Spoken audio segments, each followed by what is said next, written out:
जो लोग अपने भाग्य को अपने दम पर बनाते हैं वही इतिहास की रचना करते हैं। मित्रों, मध्य एशिया में दो महान जातियों का उदय हुआ जिसका विश्व के इतिहास पर बहुत बड़ा प्रभाव पड़ा, जिसमें से एक का नाम तुर्क और दूसरी का नाम मंगोल था, अर्थात जिसे आप मुगल के नाम से जानते हैं। मित्रों, तुर्कों का मूल स्थान तुर्किस्तान और मुगलों अर्थात मंगोलों का निवास स्थान मंगोलिया था। यह दोनों ही जातियां प्रारंभ में खाना बदोश थी और अपनी जीविका की खोज में इधर उधर घूमा करती थी। यह दोनों जातियां बहुत वीर और साहसी तथा लड़ाकू जातियां थी। युद्ध तथा लूट मार करना इसका मुख्य पेशा था। यह दोनों ही जातियां कबीले बनाकर रहती थी और प्रत्येक कबीले का एक सरदार होता था जिसके प्रति कबीले के लोगों का अपार भक्ति होता था। प्रायः यह कबीले आपस में लड़ा करते थे, परंतु कभी कभी वह वीर तथा साहसी सरदारों के नेतृत्व में संगठित भी हो जाया करते थे। धीरे धीरे इन खानाबदोश जातियों ने अपने बाहुबल से अपनी राजनीतिक संस्था स्थापित कर ली और कालांतर में इन्होंने न केवल एशिया के बहुत बड़े भाग पर वरन दक्षिण यूरोप में भी अपनी राज सत्ता स्थापित कर ली। धीरे धीरे इन दोनों जातियों में वैमनस्य तथा शत्रुता बढ़ने लगी और दोनों एक दूसरे की प्रतिद्वंदी बन गई। तुर्क लोग मुगलों को घोर घृणा की दृष्टि से देखते थे। इनका कारण यह था कि वे उन्हें अभद्र, क्रूर तथा मानवता का शत्रु मानते थे।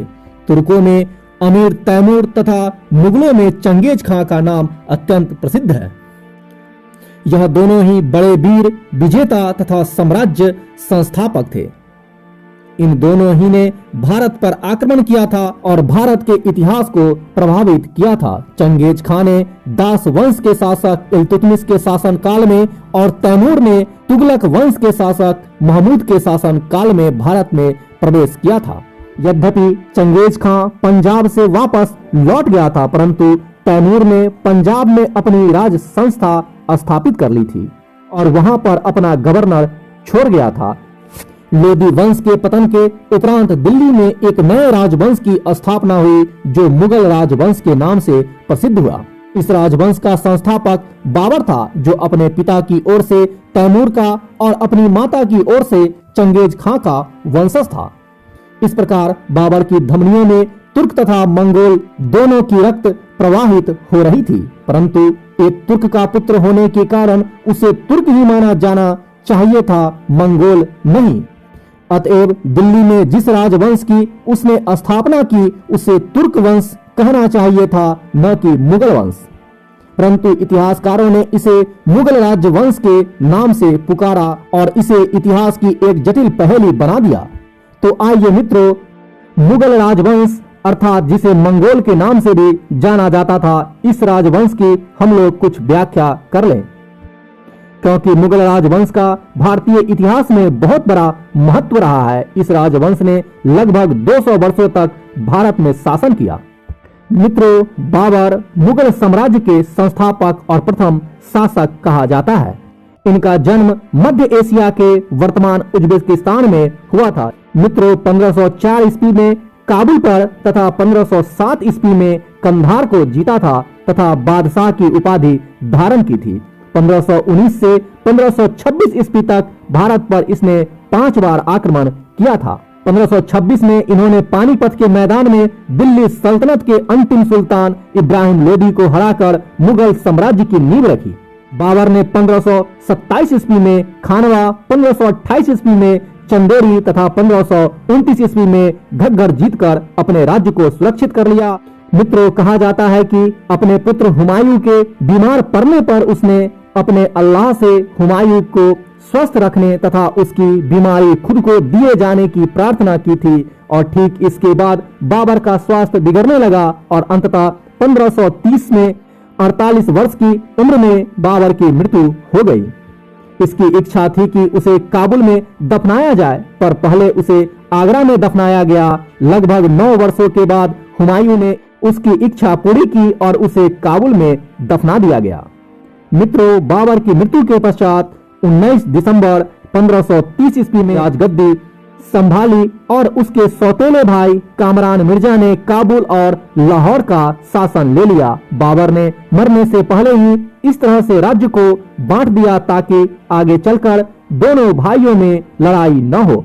कामरान आगे चलकर हुमायूं के बड़े प्रतिद्वंदी बने। हुमायूं का शासन अफगानिस्तान, पाकिस्तान और उत्तर भारत के हिस्से पर था, परंतु भारत ने उसे शेरशाह सूरी ने इसे बेलग्राम के युद्ध में पराजित कर दिया था तथा उसके बाद हुमायूं को निर्वासित होना पड़ा।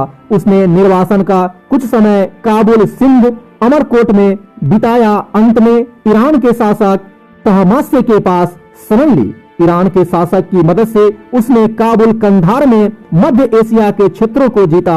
उसने 1555 ईस्वी में शेरशाह को फिर पराजित कर एक बार फिर दिल्ली, आगरा पर अधिकार कर लिया और 1556 ईस्वी में उसकी दीनपना भवन की सीढ़ियों से गिरकर दिल्ली में हो गई। इसके साथ ही मुगल दरबार की संस्कृति भी मध्य एशिया से ईरानी होती चली गई। इस प्रकार मित्रों, हुमायूं के मृत्यु के पश्चात उसका पुत्र जलालुद्दीन मोहम्मद अकबर मुगल वंश का उत्तराधिकारी बना। मित्रों, हुमायूं के मृत्यु के समय उसका इकलौता पुत्र अकबर पंजाब के कलानौर में था। उसे वहीं पर शासक घोषित कर दिया गया और 1556 में जब अकबर का राज्याभिषेक हुआ तो उसका साम्राज्य दिल्ली, पंजाब आदि के क्षेत्रों पर ही सीमित था। बिहार पर प्रत्यक्ष नियंत्रण नहीं था। अकबर के राज्याभिषेक के समय बिहार में अफगान के कर्रनी वंश का शासन था, जिसके संस्थापक कर्रनी थे, जिसका अकबर के साथ मित्रवत व्यवहार था। सुलेमान खां कर्रनी की मृत्यु के बाद बिहार के प्रमुख दाऊद खां कर्रनी बिहार के प्रमुख बने और इससे अकबर के साथ मित्रवत व्यवहार नहीं रख सका। 1574 में अकबर ने बिहार पर आक्रमण कर दिया, जिससे दाऊद खां कर्रनी भाग गया और 1580 में अकबर ने बिहार को एक सूबा घोषित कर दिया। मुगल साम्राज्य में कुल 12 सूबा बने, जिसमें बिहार भी एक था। अकबर ने बिहार के पहले सूबेदार मिर्जा अजीज कोक को नियुक्त किया। मित्रों, अकबर के शासन के अंत तक मुगल साम्राज्य में उत्तरी और मध्य भारत के अधिकांश भाग सम्मिलित हो गए थे और उस समय के सर्वाधिक शक्तिशाली साम्राज्यों में से मुगल साम्राज्य एक अत्यंत ही शक्तिशाली बन गया था। मित्रों, बादशाहों में अकबर ही एक ऐसा बादशाह था जिसे हिंदू मुस्लिम दोनों वर्गों का बराबर प्यार और सम्मान मिला। उसने हिंदू मुस्लिम संप्रदायों के बीच की दूरियां कम करने के लिए दीन-ए इलाही नामक धर्म की स्थापना की। उसका दरबार सबके लिए हर समय खुला रहता था। उसके दरबार में मुस्लिम सरदारों की अपेक्षा हिंदू सरदार अधिक थे। अकबर ने हिंदुओं पर लगने वाला जजिया ही नहीं समाप्त किया, बल्कि ऐसे अनेक कार्य किए जिनके कारण हिंदू और मुस्लिम दोनों उनके प्रशंसक बन गए।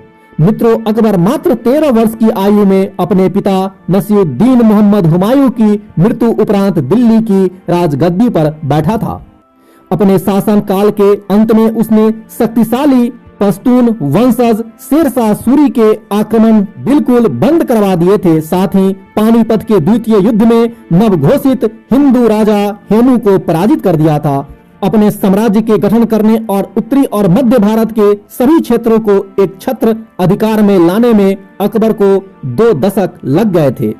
उसका प्रभाव लगभग पूरे भारतीय महाद्वीप पर था और इस क्षेत्र के एक बड़े भूभाग पर सम्राट के रूप में उसने शासन किया। सम्राट के रूप में अकबर ने शक्तिशाली और बहुत हिंदू राजपूत राजाओं से राजनयिक संबंध बनाए और उसके यहाँ विवाह भी किए।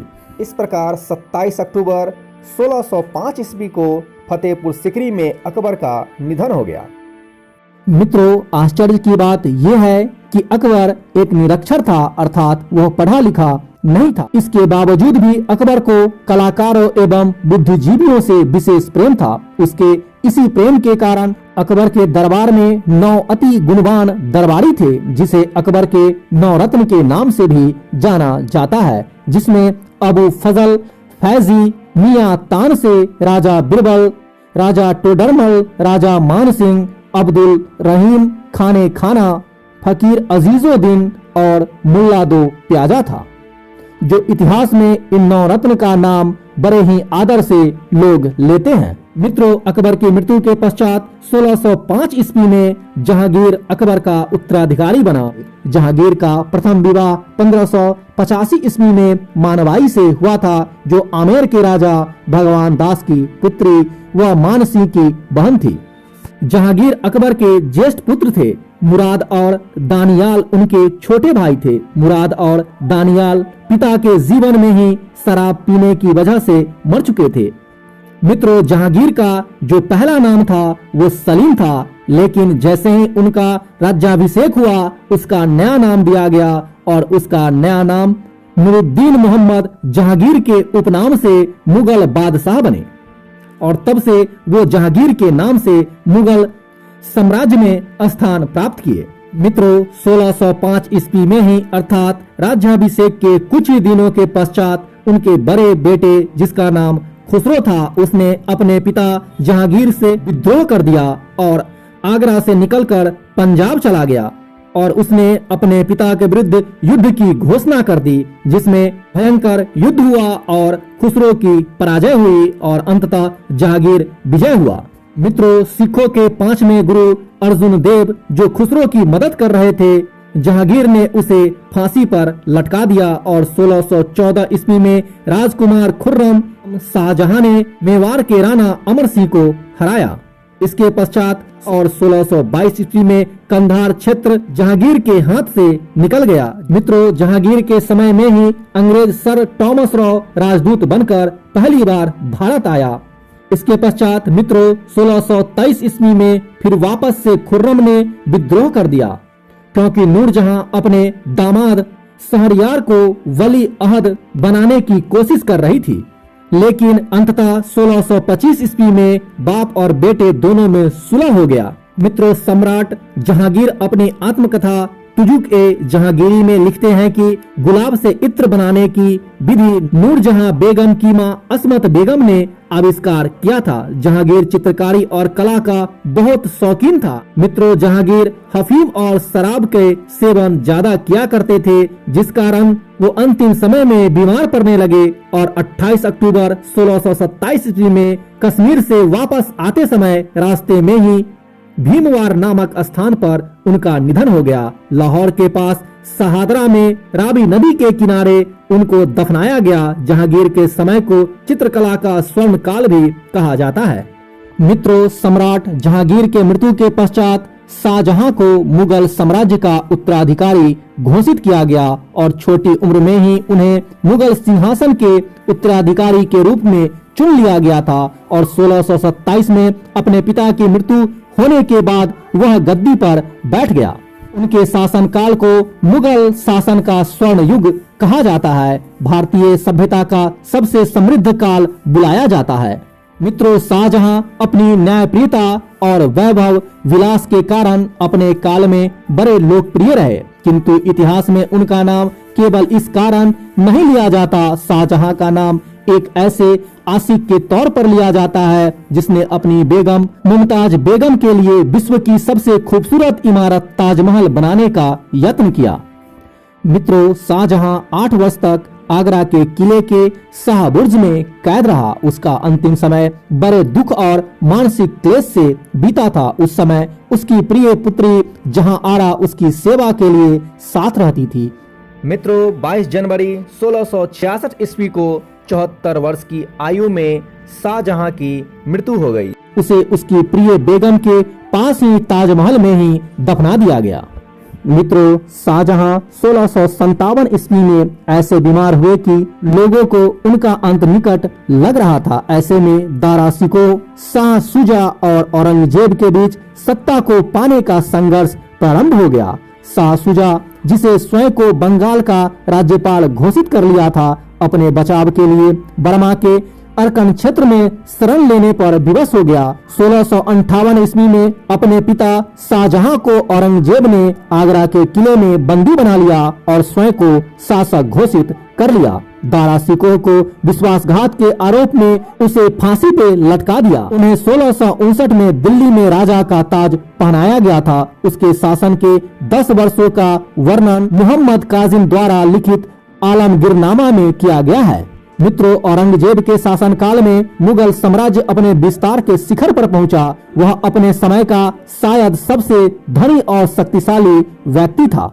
उसने अपने जीवन काल में दक्षिण भारत के कुछ राज्यों से प्राप्त विजयों के माध्यम से मुगल साम्राज्य को 12.5 लाख वर्ग मील में फैलाया और 15 करोड़ लोगों पर शासन किया। मित्रों, औरंगजेब ने पूरे साम्राज्य पर शरीयत आधारित फतवाए आलमगीरी लागू किया और बहुत समय के लिए गैर मुसलमानों पर और भी ज्यादा कर, जिसे जजिया कर के नाम से जाना जाता है, उसे लागू कर दिया। गैर मुसलमान प्रजा पर शरीयत लागू करने वाला वो प्रथम मुसलमान शासक बना। उसने सिखों के गुरु तेग बहादुर की हत्या कर दी।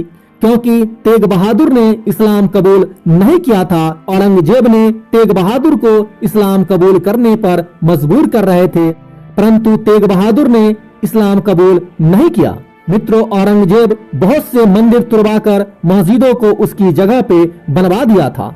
मित्रों, दक्षिण में बीजापुर और गोलकुंडा को औरंगजेब ने पराजित कर दिया था। इस बीच छत्रपति शिवाजी महाराज की मराठा सेना ने उसकी नाक में दम कर दिया था। शिवाजी महाराज को औरंगजेब ने गिरफ्तार तो कर लिया, पर शिवाजी महाराज और उनके पुत्र संभाजी महाराज के भाग निकलने पर उनके लिए बहुत चिंता का कारण बन गए। शिवाजी महाराज की मृत्यु के बाद भी मराठे औरंगजेब को युद्ध के लिए हमेशा ललकारते रहे।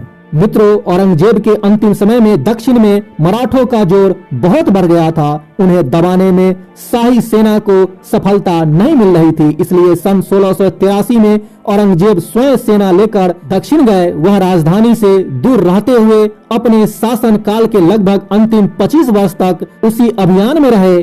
50 वर्ष तक शासन करने के बाद उसकी मृत्यु दक्षिण के अहमदनगर में 3 मार्च सन 1707 ईस्वी में हो गई। मित्रों, अकबर के बाद सबसे ज्यादा राज करने वाला दूसरा शासक बना था, परंतु मित्रों, औरंगजेब की नीति की वजह से ही औरंगजेब के मृत्यु के पश्चात उनके बहुत सारे शत्रु उत्पन्न हो गए और उनका राज पतन की तरफ अग्रसर हो गया। मित्रों, मुगल साम्राज्य का अंतिम शक्तिशाली सम्राट औरंगजेब ही हुआ। इसके बाद जितने भी शासक आए वह कमजोर शासक कहलाए और वो अपने राज्य को संभाल नहीं सके, और अंत में जो सबसे अंतिम शासक हुए वो बहादुर शाह जफर हुए, जिनका शासनकाल 1775 ईस्वी से 1862 ईस्वी माना जाता है। मित्रों, बहादुर शाह जफर भारत में मुगल साम्राज्य के आखिरी शहंशाह और उर्दू के जाने माने शायर थे। उन्होंने 1857 का प्रथम भारतीय स्वतंत्रता संग्राम में भारतीय सिपाहियों का नेतृत्व किया। युद्ध में हार के बाद अंग्रेजों ने उन्हें बंदी बना लिया और उन्हें वर्मा भेज दिया गया, जो अभी के म्यांमार कहलाते हैं, और वहीं पे इनकी मृत्यु हो गई। मित्रों, जब मेजर हडसन मुगल सम्राट को गिरफ्तार करने के लिए हुमायूं के मकबरे में पहुंचा, जहां पर बहादुर शाह जफर अपने 2 बेटों के साथ छुपे हुए थे। तो मित्रों, इसी तरह की इतिहास की रोचक जानकारी के लिए आप इस चैनल के साथ जुड़ सकते हैं और इतिहास की खूबसूरत दुनिया में कदम रख सकते हैं, क्योंकि एक बुद्धिमान व्यक्ति भविष्य से नहीं बल्कि इतिहास से ज्ञान प्राप्त करता है। जो व्यक्ति और राष्ट्र अपने इतिहास की गलतियों से सबक नहीं लेता, उसका नाश निश्चित है। इतिहास वो सच्चाई है जो बीते कल की गवाही देता है और कई आयाम प्रस्तुत करती है, ताकि भविष्य में बदलाव की जा सके। इतिहास के माध्यम से ही क्रांति लाई जा सकती है। मित्रों, किसी भी देश की उन्नति उसके इतिहास पर निर्भर करती है। इतिहास को जानकर और समझकर वर्तमान को सुधारा व भविष्य को नया रूप प्रदान किया जा सकता है। जो लोग अपने भाग्य को अपने दम पर बनाते हैं वही इतिहास की रचना करते हैं। तो मित्रों, मिलते हैं अगली वीडियो में एक अगले और रोचक हिस्ट्री के साथ।